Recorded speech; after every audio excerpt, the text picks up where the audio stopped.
레위기 26장 언약의 복과 저주에 관한 부분을 공부하겠습니다. 아마 오늘은 10쪽 중반에까지 아마 배울 수 있을 겁니다. 그러니까 갖고 가시면 다시 다음 시간에 가져오시고, 그러시지 않을 것 같으면은 오늘은 이 강설지를 반납하시면은 좋겠습니다. 레위기 26장 공부하지요. 먼저 이 레위기 26장 개괄적인 구조를 살펴보고 그 다음에 중요한 단락의 개요를 차례로 살펴가겠습니다. 이 개괄적인 구조를 보면은 모두 크게 5부분으로 나눌 수 있는데, 첫 부분, 마지막 부분은 머릿말 그리고 맺은말입니다. 머릿말이 매우 중요하고 맺은말도 중요한데, 그걸 빼고 본론은 모두 셋입니다. 언약의 복에 관한 내용이 3절부터 13절, 그리고 언약의 저주가 14절부터 39절까지가 있고, 그 다음에 이스라엘의 회개와 언약의 회복에 관한 내용이 40절부터 45절 이렇게 나와 있습니다. 그리고 언약의 복도 5가지고 언약의 저주도 5가지로 되어 있습니다. 그런데 조금 형식이 좀 다릅니다. 언약의 복은 조건이 하나 딱 설정이 되어 있고, 그 다음에 5가지 복이 쭉 언급이 되어 있는 반면에, 언약의 저주는 조건이 있고 그 다음에 저주의 내용이 있고, 또 조건이 있고 저주의 내용이 있고, 이렇게 되어 있습니다. 상당히 생각해 볼 만한 것이죠, 그죠? 그냥 형식적인 것이 아니라 하나님 복은 얼마나 풍성하게 주시는가, 저주는 얼마나 신중하게 더디게 주시는가, 이런 걸 보여주는 겁니다. 자, 그런 정도로 아시고 이쪽으로 가보십시다.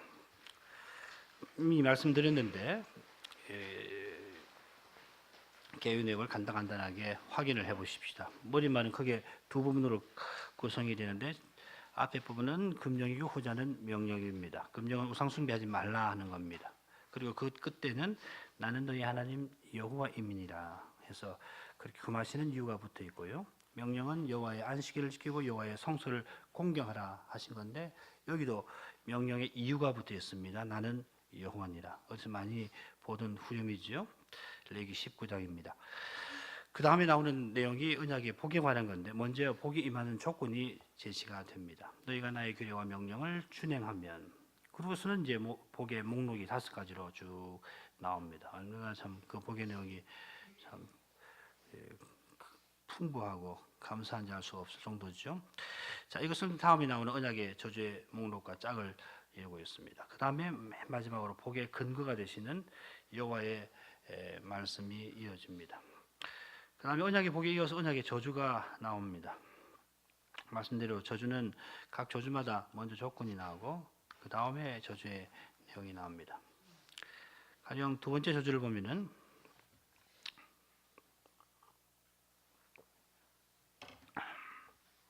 18절에 너희가 그렇게 되어도 내게 청종치 아니하면, 먼저 저주를 했는데 또 아니하면, 그 다음에 너희 죄를 인하여 내가 너희를 7배나 더 징치하리라. 앞에도 7배 이야기 하셨는데 더 징치하겠다, 이렇게 되어 있습니다. 그리고 5가지 언약의 복에 상응하게 모두 5가지 저주가 있습니다. 마지막 저주를 보면은 이스라엘이 배도에서 열방에 흩어지는 저주입니다. 멸망에 관한 저주이죠. 자, 그런데 그것으로 이스라엘 역사가 끝나느냐 하면 그렇지가 않습니다. 여호와께서는 그런 때에 이스라엘이 회개하면 언약을 회복해 주실 것이다 예언해 주십니다. 마지막 46절은 전체의 맺은말인데, 이상은 여호와께서 시내산에서 자기와 이스라엘 자손 사이에 모세로 세우신 규례와 법대와 율법이라, 이렇게 되어 있습니다. 자, 머릿말 가보죠.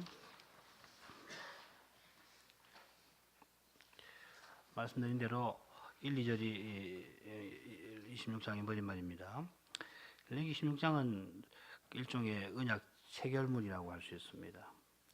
신명기 28장, 30장 이런 데 나오죠. 우선 이 머릿말에서 우리 주목을 끄는 사실은 레위기에서 35번이나 나오는 머리말의 공식 표현, 즉 여호와께서 모세에게 혹은 모세와 아론에게 혹은 아론에게 일러 가라사대 한 표현이 안 나온다는 겁니다. 저는 25장 공부하면서 이 머리말, 맺은말에 나오는 그 장소와 관련된 표현을 살펴보면서 이 점을 잠시 생각을 했습니다. 25장의 머리말을 보면은 여호와께서 시내산에서 모세에게 말씀하셨다 하는 사실이 언급되어 있고 26장 맺은말에 시내산이 언급이 되어 있으니까 자연히 26장을 잘 이해하기 위해서는 25장의 내용을 염두에 둬야 할 것입니다. 더욱이 25장, 26장은 여호와 하나님께서 이스라엘을 애굽 땅에서 인도하여 내신 사실을 거듭 표현합니다. 25장에서는 3번 나오고 26장에서는 2번 중요하게 언급되어 있습니다. 여호와께서 이스라엘을 애굽 땅에서 인도해 내신 이 구속이 대단히 중요한 내용이어서 레위기 전체에 9번 나오는데 그 중에 5번이 25, 26장에 집중하여 나옵니다. 또 한 가지 26장을 이해할 때 25장과 붙여서 생각해야 하는 이유로는 안식년과 희년에 관한 언급이 공통적으로 나온다는 겁니다. 이건 나중에 저주 부분에서 특별히 생각을 해볼 겁니다. 이스라엘이 안식년과 희년에 관한 명령을 위반해서 이스라엘이 멸망하고 열방에 흩어진다 하는 것이 저주의 마지막이죠. 자, 이런 개괄적인 내용을 놓고서 이제 머릿말의 개요를 살펴봐야 할 겁니다. 우선 1, 2절의 내용과 아주 비슷한 부분이 레위기 19장에 등장하고 있습니다. 첫째로 금령과 명령을 내리시면서 명령과 금령을 내리시는 그분이 누구이신가를 나타내는 표현이 후렴으로 붙어 있습니다.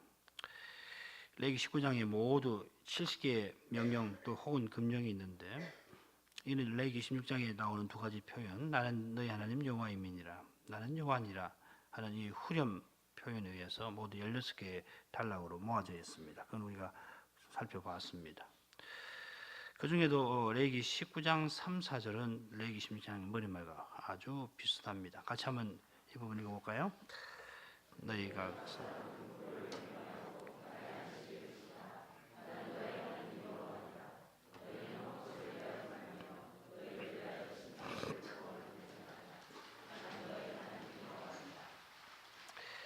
19장에서는 부모를 경외하라는 명령이 나오죠.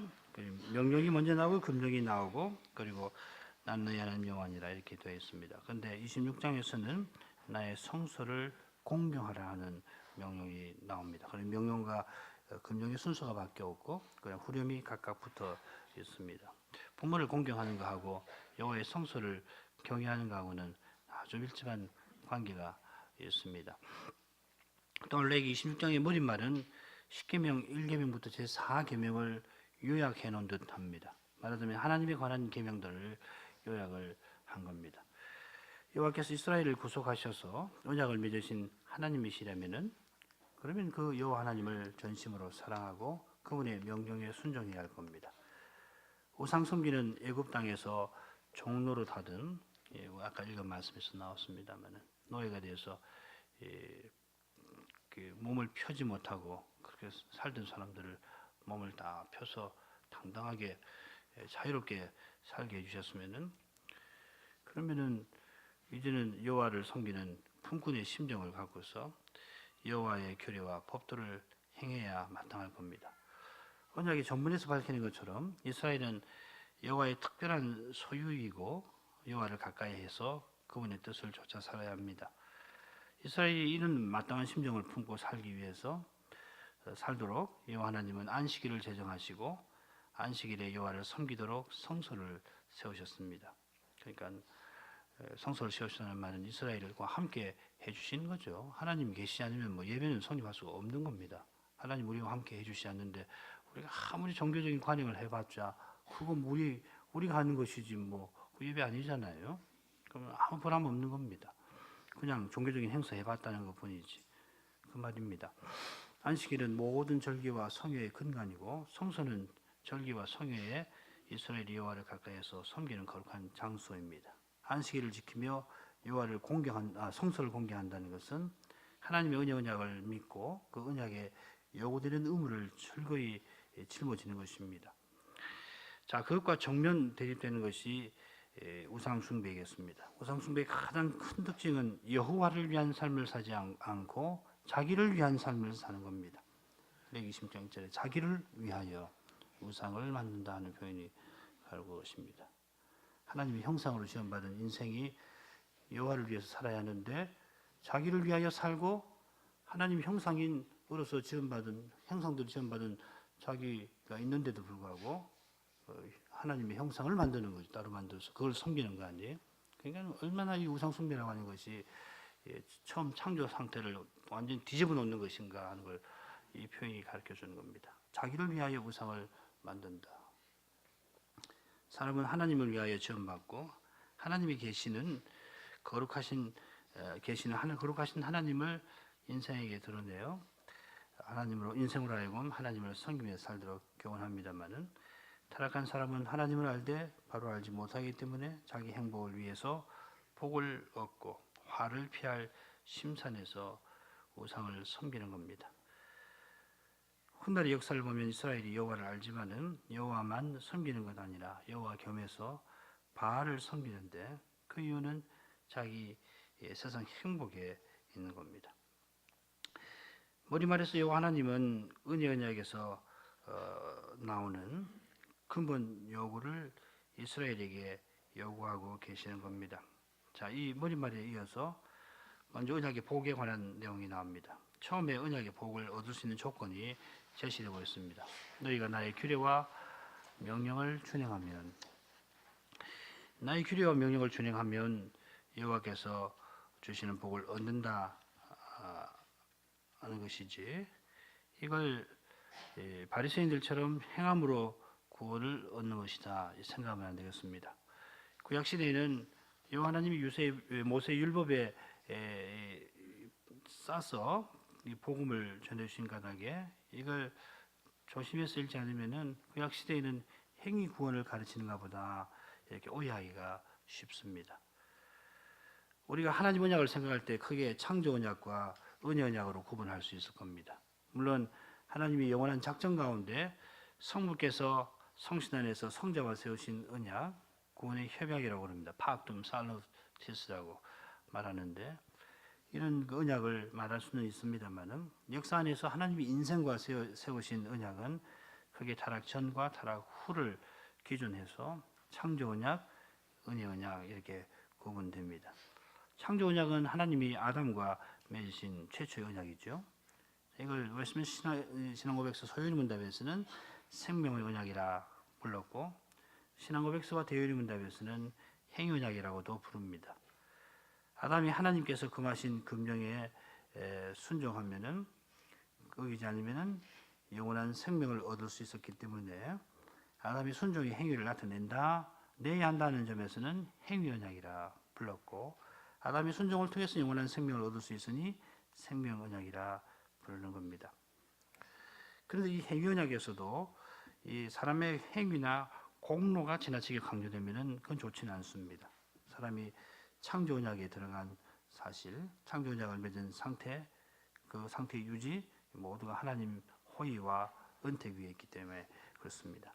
아담이 타락한 후에 하나님께서 인생을 구원하시기 위해서 또 언약을 맺어주셨는데 그걸 일러서 통칭해서 은혜 언약이라고 부를 수 있습니다. 그러니까 여호와께서 이스라엘과 맺으신 언약이나 그리스도 안에서 우리와 맺으신 언약이 다 똑같이 은혜 언약입니다. 그래서 이스라엘과 맺으신 언약은 옛 언약이고 우리와 맺으신 언약은 새 언약입니다. 하나의 은혜 언약이 있는데 두 개의 큰 시대에 그것을 경외하는 방식이 달라서 옛 언약, 새 언약 본질에서는 같으죠. 신약과 마찬가지로 구약도 은혜 언약인 것은 여호와께서 이스라엘과 언약을 맺으신 그 방식을 보면은 분명합니다. 이스라엘이나 그 조상 아브라함이 먼저 혹은 하나님과 대적한 자격에서 언약을 맺은 거가 아니고 하나님께서 아브라함을 갈대아 우르에서 불러내셨고 이스라엘을 애굽 땅 종되었던 집에서 불러내신 일이 있습니다. 이 구속의 근거에서 여호와께서 이들을 일방적으로 하나님 편에서 은혜를 베풀어 주셔서 자기 백성으로 삼으신 것입니다. 이걸 가장 잘 보여주는 것이 신자의 몸에서 난 그 자녀와 자녀를 하나님 언약으로 삼아 주시는 거 아니에요. 신자의 몸에서 난 아이가 무슨 하나님과 계약을 맺을 수가 없잖아요. 근데 하나님이 신자의 몸에서 난 자는 내 백성이다. 그렇게 내 백성 삼겠다 약속하시니까 우리가 유아세를 주어서 언약의 표와 인을 그에게 주어서 하나님 백성 인정을 우리도 하는 거 아니에요. 같은 겁니다. 이스라엘 자신이라면은 우상 섬기는 집에서 평생 종살이 하다가 주의 어둠과 안매 가운데서 멸망하고 말았을 겁니다. 그들이 여호와의 구속으로 애굽에서 벗어난 다음에 광야 생활 중에서 몇 번이나 여호와를 거역하고 애굽으로 돌아가려 했던가 하는 걸 보면은 그들의 타락과 부패를 넉넉히 짐작할 수 있고, 그들이 애굽에서 나오는 것은 물론이고 광야 생활을 마치고 가나안에 들어가는 것도 오직 하나님 은혜로 되는 것을 잘 알 수가 있습니다. 우리도 마찬가지죠. 우리도 하도 날 거 없잖아요. 우리가 얼마나 하나님 앞에 불신실한가 생각하면 똑같이요. 자, 이렇게 언약이 체결될 때는 여호와 하나님의 은혜에 근거해서 하나님이 일방적으로 부르시고 하나님이 주도적으로 언약을 세우시는 것입니다만은, 언약이 체결된 다음에는 하나님께서 이스라엘에게 하나님에 대한 의무를 주십니다. 이스라엘이 하나님에 대해서 의무를 짊어지는 거죠. 하나님께서는 천지의 대주제이신데 힘없고 연약하고 아무 볼품없는 이스라엘이 하나님이 되주셔서 그들을 신실히 인도해 주십니다. 반면에 이스라엘은 여호와 하나님의 특별한 소유로서 받은 사명을 성심으로 수행해 나가야 합니다. 하나님께서는 이스라엘이 여호와 하나님을 향하여 수행할 의무를 언약의 율법으로 알려주셨습니다. 그러니까 구원 얻는 수단으로 그걸 행해서 구원 얻으라고 주신 거 아니죠, 그죠? 먼저 구출해 놓고서 하나님 백성 삼으시고 하나님 백성으로서 마땅히 행할 바를 행해서 하나님을 영화롭게 하라고 율법을 주신 겁니다. 그 율법의 근간은 십계명이고 십계명의 본의를 구현하는 그 핵심 제도가 성막, 제사상, 제사에 관한 제반 규례이고, 이 성막 규례 위에서 사회적 규례가 갖추어져 있습니다. 이 제반 사회적 규례에서 핵심적인 것이 안식년과 희년 제도입니다. 우리가 금방 알 수가 있듯이 성막 규례와 이 제반 사회 규례의 핵심 내용이 오늘날 우리에게는 제도적으로 형식적으로 시행되지는 않습니다. 말하자면 이 규례들은 성소를 중심으로 거룩한 사회를 형성하도록 주신 건데 구약 시대에 맞도록 주신 겁니다. 그리스도 안에서 성취된 다음에는 많은 규례들이 폐지가 되었고, 그 규례를 세우신 그 정신만이 성신을 좇는 교회와 신자 안에서 계속 성취가 되어가는 겁니다. 그래서 우리가 레위기를 공부하는 이유가 있죠. 그처럼 언약이 체결된 다음에 이스라엘이 하나님께 의무를 지는데, 그 의무는 이스라엘의 국가 교회라고 하는 아주 특수한 형편에 딱 맞춰져 있습니다. 11조 제도라든지, 11조는 이 제사장 레위인과 관련된 다 관계되는 거 아니에요. 특별히 그 관계가 되죠.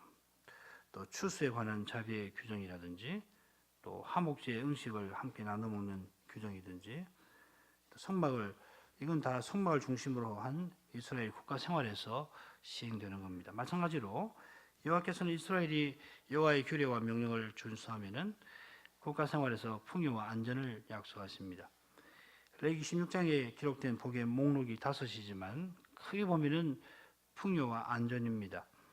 여호와께서 이스라엘을 가나안으로 인도하셔서 지파나 가족 단위로 기업의 땅을 얻게 하시고, 열국 중에서 제사장 나라와 거룩한 백성으로서 사명을 행하게 하신 까닭에 이스라엘 백성은 믿음으로 이 기업의 땅에서 자신의 소명을 이룰 때에 풍요한 추수를 그 결과로 받게 되고, 절기와 성소에 나와서 하나님을 예배하고 하나님의 다스림 아래서 거룩한 백성으로서의 삶을 영위해 나가면은 여호와 하나님이 그들을 자연의 위험이나 특별히 외적의 위험에서 안전히 지켜 주십니다. 이처럼 성소를 중심으로 국가 생활을 영위해 나가면서 현세적인 풍요와 안전을 통해서 이스라엘은 결국 메시아와 영원한 나라를 소망하도록 되어 있었던 겁니다. 자, 그런 점에서 마지막 복은 의미심장합니다. 이는 이스라엘이 풍요와 안전을 누리는 궁극적인 목적, 언약의 궁극적인 목적, 복이 뭔가를 아주 잘 보여주기 때문에 그렇습니다. 26장 11절 12절 함께 읽어볼까요? 내가 한번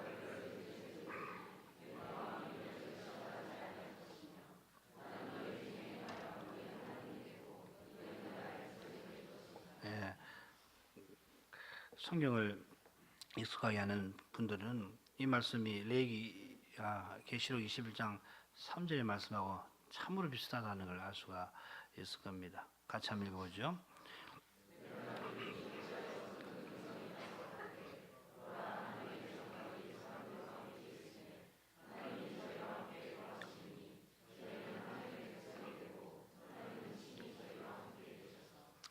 여호와께서 여호와의 장막을 이스라엘 중에 두셔서 그들을 사랑하시고 그들 가운데 거룩한 뜻을 시행하셔서 그들의 하나님 되어 주시고 그들을 하나님의 백성으로 삼아 주시는 것, 이게 언약의 복의 정설입니다. 나는 너희 하나님이 되고 너희는 나의 백성이 되리라. 난 너희 아버지가 되고 너희는 나의 자녀가 되리라. 그것입니다. 하나님 모시고 하나님 사랑 가운데서 그 거룩한 뜻을 좇아 사는 것, 이게 백성이고 자녀 아니에요. 이것이 인생에 주시는 가장 큰 복입니다. 순종하는 이스라엘에게 약속하신 물리적인 풍요나 안전의 복은 이 궁극적인 복을 그 속에 감싸고 있는 겁니다. 그래서 믿음으로 이 풍요와 안전을 맛보는 사람은 장차 영원한 나라, 영원한 안식을 자연히 소망하게 되고 그 안식과 구원을 가져올 메시아를 자연히 기다리게 되는 것이죠. 쉽게 말해서 하나님께서 함께하여 주시고 다스려 주시는 사실이 있어서 풍요한 추수와 평안한 안전을 누렸던 것입니다.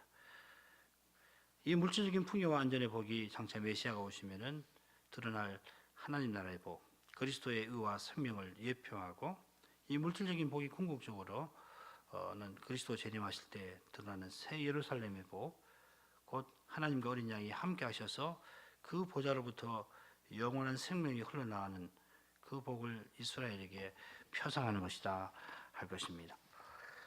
자, 복의 목록에 이어서 저주의 목록이 나옵니다. 이 저주의 목록이 형식상에서 복의 목록과 다른 점은 각각의 저주 앞에 해당 조건이 붙어 있다는 겁니다. 자, 이런 차이가 어떤 의미를 담고 있는가를 나중에 살피기로 하고, 우선 저주의 목록에 나오는 각각의 내용에 관하여 간단히 알아보도록 하십시다. 첫 번째 저주는 14절부터 17절까지에 나오는데, 먼저 저주가 임하는 조건, 이유가 14, 15절에 기록되어 있습니다. 이 조건이 정교하게 구성이 되어 있습니다.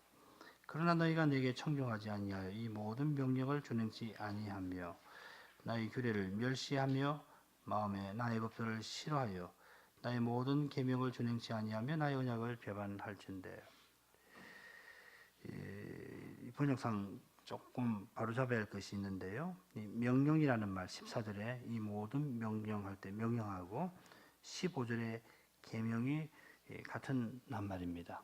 같이 이렇게 나오면은 조금 더 이해하기 쉬울 텐데, 뭐 틀린 번역은 아니지요. 그런데 다르게 번역해서 조금 어려움이 있습니다. 흔히 계명이라 번역하는데 3절에서처럼 14절에서도 명령이라 이렇게 번역을 했습니다. 이 계명은 언약의 핵심을 이루는 율법입니다. 우리 속죄제 공부할 때 이 계명을 모르고서 어기면은 속죄제를 드려야 된다. 그거 배웠죠, 그죠? 그냥 죄 지으면 전부 속죄제 드리는 거 아니고, 특별히 이 계명을 모르고 위반하면은 속죄제를 드려야 합니다. 그만큼 이 계명은 율법의 근간이 되는 십계명 같은 것이죠. 그것입니다.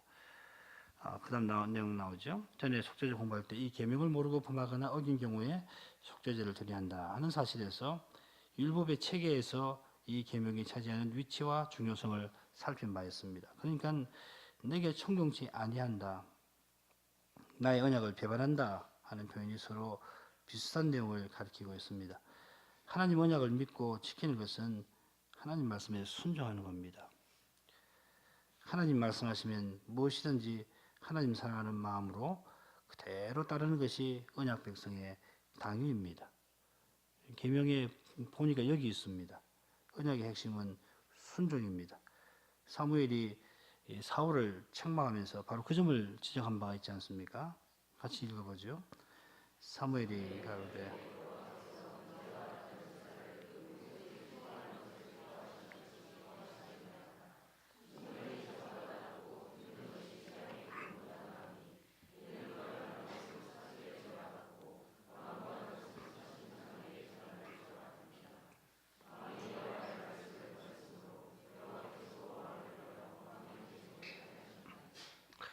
따라서 여호와께서 여러 계명을 내신 것은 언약 백성이 어떻게 여호와를 순종할 건가 그 길을 친히 보이신 겁니다. 반면에 법도와 규례는 이 언약의 근본 정신을 구현하는 계명의 정신을 실천하는 실행 법규나 절차 법규에 해당될 겁니다. 여기서 말하는 규례와 법도는 가까이로는 레위기 25장에 명시된 안식년과 희년의 규례와 법도를 가리킬 거고 좀 더 멀리는 성결법전에 명시된 여러 규례와 법도 나아가서는 레위기 전체에 명시된 것을 가리킬 겁니다. 그런데 이게 뭐 서로 다 유기적으로 연결되어 있어 가지고서 이건 지키는데 저건 안 지킨다 이런 법은 없어요. 그러니까 가까이 있는 안식년과 희년을 가리킨다 이렇게 말해도 무방할 겁니다. 여기 이 규례와 법들을 위반하는 행위를 표현할 때 우리의 주목을 끄는 표현이 나옵니다. 멸시하고 싫어한다.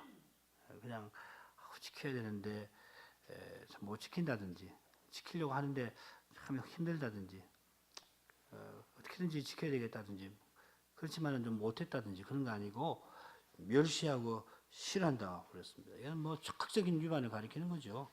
마음을 악한 마음이 되어 가지고서 하나님 언약을 멸시하고 싫어하는 것을 가리키는 겁니다.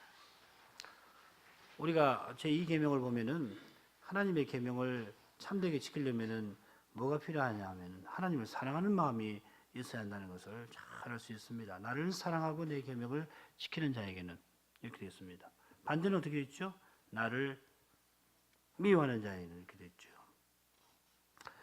나를 사랑하고 내 계명을 지키는 자에게는 은혜를 베푸신다. 그리고 하나님께서 그 죄를 갚는 사람은 누구냐? 여호와를 미워하는 사람이라 했습니다. 하나님을 사랑하지 않고서는 계명을 지킬 수가 없습니다. 이 대조에서 분명히 알 수 있는 것은 여호와를 미워하는 사람은 곧 여호와의 계명을 위반하는 사람이라 하는 겁니다. 자, 이런 내용을 참조할 때 여호와의 규례를 멸시한다든지 여호와의 법도를 미워한다는 표현은 결국 규례와 법도를 내신 여호와를 멸시하고 미워하는 것을 암시합니다. 반대로 여호와를 사랑하는 사람은 여호와 계명을 지키는 겁니다. 이건 신약 시대도 다 마찬가지입니다. 같이 읽어보죠. 요한일서 5장 3절 하나님을 사랑하는 것은 이것이니 우리가 그의 계명들을 지키는 것이라 그의 계명들은 무거운 것이 아니로다. 사도는 하나님 계명 지키는 것이 곧 하나님을 사랑하는 것이다. 하나님 사랑하는 것은 그분의 계명을 지키는 것이다. 하나님을 사랑하는데 그 계명을 안 지킬 수가 없는 거다. 그런 마음에게는 하나님 계명은 무거운 것 아니고 가벼운 것이다. 무거운 것이 아니라는 말은 즐거운 것이라는 말입니다. 즐겁게 이 계명을 짊어진다는 겁니다. 자, 이런 걸 종합해 보면은 언약의 핵심은 순종입니다. 언약의 의무의 핵심은 순종이고 동시에 사랑입니다. 이게 뭐 법이니까 무겁고 얽매이고 짓누르고 억압하고 뭐 이런 거 아니고요. 하나님을 사랑해서 즐거운 마음을 순종하는 거예요. 인간 사회도 그렇지 않나요? 훌륭한 아버지와 부모와 자녀의 관계는 이런 관계가 형성되는 거 아닙니까? 더구나 하나님과 우리 인생 사이의 관계는 말할 것이 없죠. 더 그렇게 해야 되는 거죠. 그게 원본이 되는 거고 하나님께서 아무 보잘것없는 이스라엘을 사랑하셔서 언약 안에 들이셨고 하나님의 거룩한 사랑을 계속해서 보이셨는데 그러면 이스라엘이 하나님 백성과 자녀로서 하나님께 마땅히 어떤 태도를 보여야 할 건가? 그거 다른 거 있을 수 없습니다. 하나님을 전심으로 사랑하고 하나님께 온전히 순종하는 겁니다. 언약의 세계는 거룩한 사랑으로 가득한 세계요. 하나님이 자기 백성에게 다 주시고 먼저 주시고 하나님 백성이 하나님께 자기 전부를 드리는 세계입니다. 이게 사랑입니다. 하나님께서 기이한 사랑을 베푸셔서 이스라엘을 종되었던 집에서 건져내셔서 이처럼 거룩하고 사랑 가득한 세계를 세우려고 거룩한 법도와 규례를 내신 것인데, 이 고귀한 법도를 멸시하고 규례를 미워한다면은 당연히 하나님의 저주를 피할 수가 없을 겁니다. 그러니까 레위기 26장에서 하나님의 저주가 임하는 것은 하나님의 계명을 부지불식간에 어긴다든지 이 규례와 법도를 위반하는 그런 경우가 아니고 적극적으로 하나님을 미워하고 하나님의 법도와 규례를 멸시하는 그런 경우가 되겠습니다. 전자의 경우라면은 속죄제를 드린다든지 혹은 회개한다든지 해서 회복이 될 겁니다. 이거 율법 안에 그런 그 제도가 다 마련되어 있는 거 아니에요. 회개해서 회복되도록 그런 제도가 다 마련되어 있는 겁니다. 그러니까 그걸 지킴으로 해서 율법을 이루고 나가는 거죠. 그러나 하나님의 저주가 임하는 경우는 그런 정도가 아니라 언약을 저버리는 그런 심각한 경우입니다. 첫째 저주는 놀라운 재앙이 임하여 폐병과 열병으로 눈이 어둡고 생명이 쇠약해지고 파종이 헛되어서 대적이 그것을 먹게 되고 언약 백성이 전쟁에서 패하여 다른 나라의 지배를 받고 쫓는 자가 없어도 도망하는 그런 상태입니다. 질병과 기근과 전쟁인데 하나님 언약을 배반할 때 하나님께서 내리신 저주를 원칙적으로 가리키는 듯합니다. 이것이 패턴이 되는 건데 점점점 이제 더 심해지는 겁니다. 자, 오늘 이만큼 해야 되겠습니다. 기도하시죠. 거룩하신 하나님, 주 예수 그리스도 안에서 큰 구원을 베풀어 주셔서 저희와 저희 자녀들로 언약을 맺어 주시고 저희가 주의 언약의 울타리에 들어와 살게 해주시며 하나님의 사랑 아래서 그 뜻을 순종하여 하나님의 바라시는 뜻을 이루며 살고, 그래서 인생으로 이 세상에 난 보람을 다하며 살 수 있게 하시니 감사합니다. 이스라엘에게 주신 규례와 제도에서 언약에 관하여 더욱 깨닫는 바가 있게 해주심으로 저희가 언약의 하나님을 어떻게 대해야 할 것을 항상 유념하게 해주시고, 그러려고 할 때 무엇보다도 그리스도 안에서 베푸신 그 구원을 확고하게 믿고 의지해야 할 것이고 성신을 늘 의지해야 할 것을 기억하옵나이다. 그리스도 안에서 성신의 능력으로 행하는 데에서 하나님의 언약이 이루어져서 거룩하고 사랑이 충만한 사회가 나타나게 싸우며 이것을 위해서 저희가 날마다 사는 것을 모를 수가 없나이다. 저희에게 은혜를 주시어서 이 거룩한 사회를 향한 선한 열심을 늘 일으켜 주시고 무엇보다 주님을 향한 정순하고 순결한 사랑의 마음을 늘 품고 살아서 하나님의 계명을 기쁨으로 순종할 수 있게 하여 주옵소서. 예수 그리스도의 이름으로 기도합니다. 아멘.